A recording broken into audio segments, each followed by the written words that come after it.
अगला निबंध है हमारा my favourite teacher.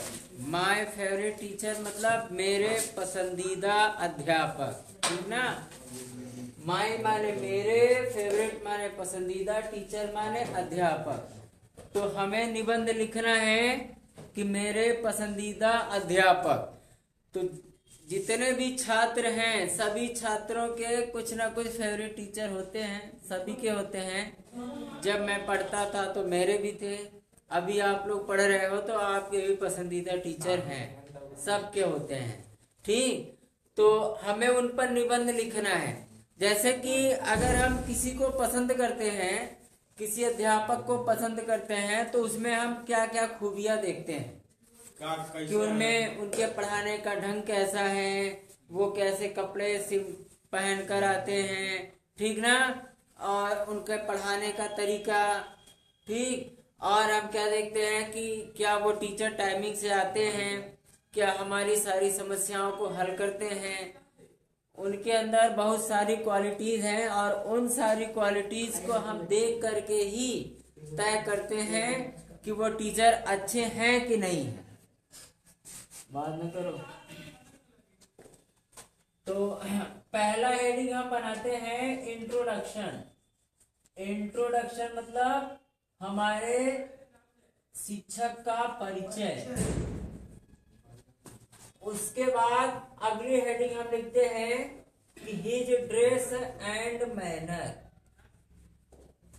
His dress and manner. फिर नंबर 3 हेडिंग हम बनाते हैं हिज बिहेवियर। His behaviour. कहीं टीचर आपके ऐसे तो नहीं है कि सुबह आए और डंडा लेकर बस आपको पीटना चालू कर दे, क्या इस स्वभाव के तो नहीं है। वही हमें लिखना है कि उनका हमारे ओर यानी विद्यार्थियों की तरफ बिहेवियर कैसा है। और एक और हेडिंग बनाते हैं, अगला चौथा नंबर का हम हेडिंग बनाते हैं कि his method of teaching. His method of teaching मतलब उनका पढ़ाने का तरीका। और चाहो तो एक लाइन और बना लो नंबर 5 में। तो नंबर में हम 5 में लिखते हैं कंक्लूजन, ठीक ना, मतलब क्या निष्कर्ष हम निकालते हैं कि उनके अंदर हम क्या क्या चीज देखे, क्या क्या खूबियां को हम उनको अपना फेवरेट टीचर बना लिए। तो चलो एक एक करके हम शुरू करते हैं। पहला हेडिंग लिखते हैं इंट्रोडक्शन। इंट्रोडक्शन मतलब परिचय। उनका परिचय क्या है। There are 15 teacher. There are 15 teacher in my school. कि मेरे विद्यालय में 15 अध्यापक पढ़ाते हैं। मेरे विद्यालय में 15 अध्यापक पढ़ाते हैं। But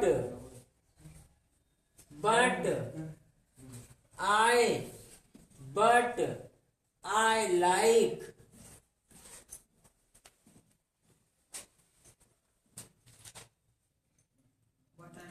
हाँ बाबूराव ना, क्या नाम है आपके अध्यापक का। विवेक सर। हाँ फेवरेट टीचर। अच्छा यही है। हाँ चलो ठीक है।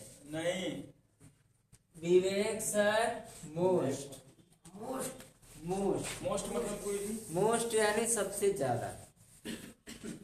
कि देयर आर 15 टीचर मतलब 15 अध्यापक हैं इन माय स्कूल। मेरे विद्यालय में 15 अध्यापक हैं, लेकिन I like Vivek sir most. लेकिन मैं विवेक सर को सबसे ज्यादा पसंद करता हूँ, ठीक।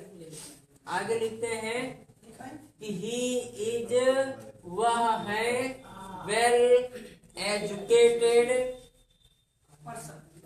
he is well educated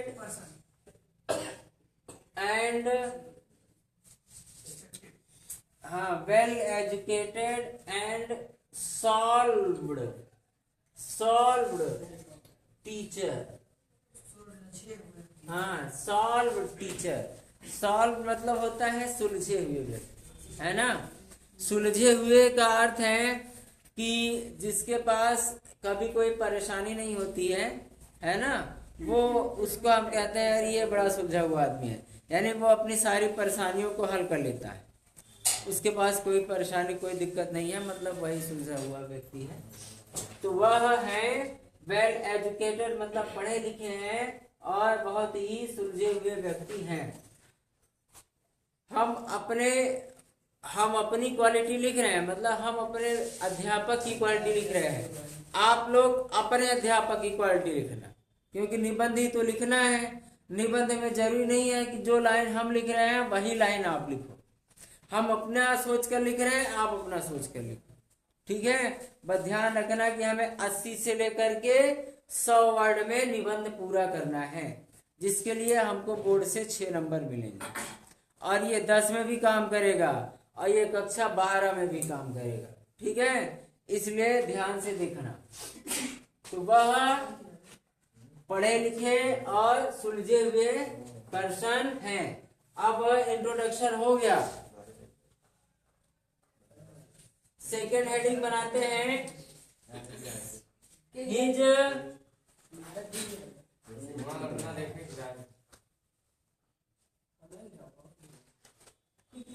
His dress and manner.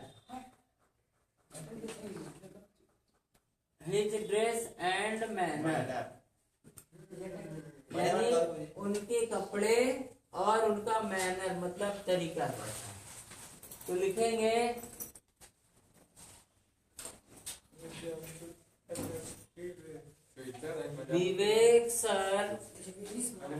Vivek sir पहनते हैं ना.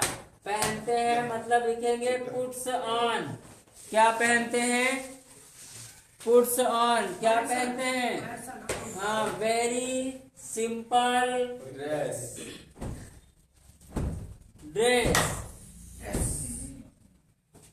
साधारण कपड़े पहनते हैं. आगे हम लिखते हैं he also puts on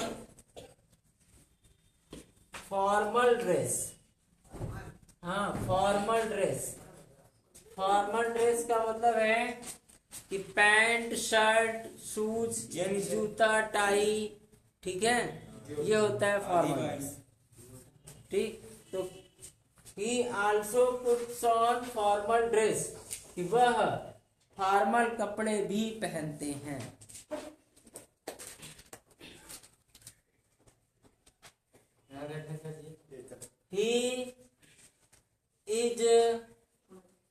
he is very simple man, कि वह बहुत ही साधारण व्यक्ति हैं. he is very simple man. अगली हेडिंग है his behavior. his behavior मतलब होता है बर्ताव, कि उनका बर्ताव कैसा है. तो हम लिखते हैं कि उनका बर्ताव यानी Vivek sir is very simple man. Is very simple man.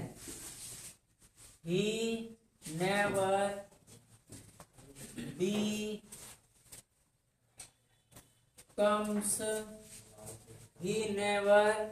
becomes angry. He never becomes angry, मतलब वह कभी भी नाराज नहीं होते हैं. He always be happy. He always be happy मतलब वह हमेशा प्रसन्न रहते हैं। He is a disciplined, he is a disciplined teacher, कि वह एक डिसिप्लिन मतलब होता है सख्त, ठीक ना, सख्त यानी उनको नियम कानून पसंद है। जो विद्यालय में रूल बनाए जाते हैं, नियम बनाए जाते हैं, तो वो उसके बड़े पक्के हैं। तो वो कैसे हैं? एक डिसिप्लिन टीचर। अब अगला हेडिंग में लिखा है his method of teaching. Next heading है कि हिज मेथड मतलब होता है तरीका, ऑफ टीचिंग यानी उनके पढ़ाने का तरीका कैसा है, उनके पढ़ाने का तरीका कैसा है। कौन से तरीके को हम देखकर उनको अपना फेवरेट टीचर बना लें। तो देखो हम लिखते हैं कि ही टीचस अस, वो आपको क्या पढ़ाते हैं? हाँ, इंग्लिश पढ़ाते हैं। तो ही टीचस कि वह पढ़ाते हैं, अस माने हमें पढ़ाते हैं, और क्या पढ़ाते हैं? इंग्लिश पढ़ाते हैं। ही टीच वेरी वेल, ही टीच वेरी वेल कि वह पढ़ाते हैं, टीच यानी पढ़ाते हैं, वेरी वेल मतलब बहुत अच्छा पढ़ाते हैं। He gives us homework, he gives us homework daily, he gives us homework daily कि वह देते हैं, अस माने हमें देते हैं, क्या देते हैं? होमवर्क देते हैं और रोज देते हैं। तो वह रोज हमें होमवर्क देते हैं। अच्छा, इसमें एक चीज आप बढ़ाना चाहो तो बढ़ा लो। क्या बढ़ाएंगे? कि he gives us homework daily, what he teaches,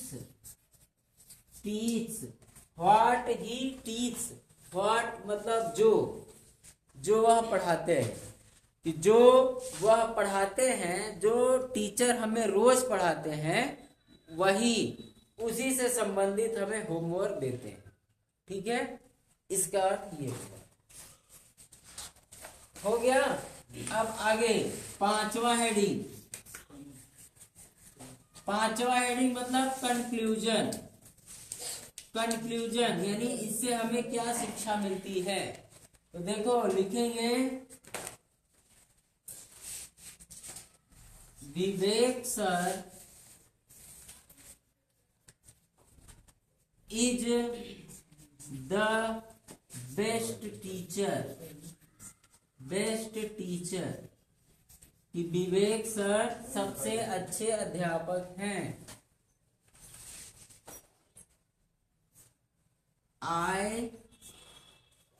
I like him, he is my favorite teacher, he is my favorite teacher, he is my favorite teacher इसका मतलब कि वह मेरे पसंदीदा अध्यापक है। I love his teaching method, कि मुझे उनके पढ़ाने का तरीका अच्छा लगता है। ठीक है, I love his teaching method कि मुझे उनके पढ़ाने का तरीका अच्छा लगता है।